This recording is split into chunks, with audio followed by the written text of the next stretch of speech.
Hello everyone, and welcome to Mental Flight. Today we're diving into a story that's powerful, emotional, and reshaping the world as we know it. This isn't just about politics or weapons, it's about freedom, pride, and the dawn of a new Africa. We're talking about how Burkina Faso's alliance with Russia is becoming a powerful symbol of Africa's break from Western control, a movement that's sending tremors through the global balance of power. But before we get into this incredible story, I've got something special for you. I'm planning a Q&A session very soon, where I'll personally answer your questions and comments right here on the channel. So, if there is something you've been curious about or a topic you want me to discuss, drop your question in the comments below. Who knows, it might be featured in our next video. Now, let's begin this journey together and see how one nation's courage is inspiring an entire continent to stand tall. The world is watching something extraordinary unfold in West Africa, in a place many never expected, Burkina Faso. A nation once seen as small and struggling has just made a move that sent shockwaves across the geopolitical map. Burkina Faso recently received a significant delivery of military aid from Russia, and this single moment has sent the West into a full-blown panic. For decades, Africa was treated like a chessboard by powerful Western countries. They pulled the strings, extracted resources, and dictated the continent's politics. But now, the pieces on that board are moving on their own. What we're witnessing is not just a weapons deal. It's a declaration of independence. It's a message that Africa is done playing by someone else's rules. At the heart of this change is Ibrahim Traoré, the young and bold leader of Burkina Faso. He's not the kind of politician the West is used to dealing with. He isn't interested in seeking approval from anyone outside his nation's borders. His only mission is to defend his people, protect their resources, and rebuild his country from the ruins left by years of foreign interference. When the news broke that Russian military aid had officially arrived, it wasn't just another diplomatic transaction, it was a turning point. Russian cargo planes landed with weapons, training equipment, and military advisors. Cameras captured the powerful moment Burkina soldiers cheered as crates marked with Cyrillic letters were unloaded. To many in the West, this scene was a nightmare. But to millions of Africans, it looked like hope. For years, Burkina Faso has been under siege from extremist groups spreading across the Sahel. These militants, armed and funded through mysterious channels, have destabilized the region and caused immense suffering. Western countries promised to help, but their military missions achieved little. Villages were burned, borders collapsed, and hope began to fade. Then, Traoré came to power.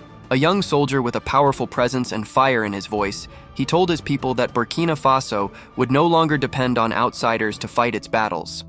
The Western military presence, once seen as essential, was told to leave. Many doubted him. Some called him reckless. But then came Russia. For Moscow, this partnership is more than just strategy. It's a statement. Russia is showing the world that it can build alliances without colonial baggage. And for Burkina Faso, it is a chance to finally have partners who don't come with hidden conditions or demands.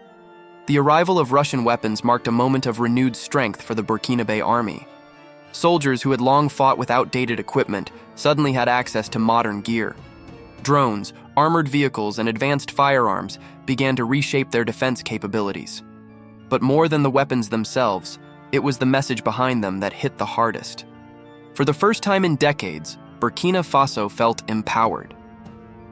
Across the Western world, analysts and policymakers scrambled to understand what this meant. Was Burkina Faso becoming another front in the global power struggle between Russia and the West? Perhaps. But for ordinary Africans watching this unfold, it was deeply personal. It meant that a country once forgotten was now taking control of its own destiny. In cities like Ouagadougou, people gathered in the streets holding both Burkinabe and Russian flags, chanting Traoré's name. The atmosphere was electric. Some cried, some smiled, some simply stared in disbelief that their small, landlocked nation was suddenly standing tall against giants. Meanwhile, Western media began spinning the story in predictable ways, framing it as dangerous Russian influence or a threat to democracy. But for Africans who have lived through years of broken promises, this narrative rings hollow. They remember the Western interventions that brought more chaos than stability. They remember the aid packages tied to political obedience. So when Traoré declared that Burkina Faso would no longer kneel before any foreign power, the people believed him.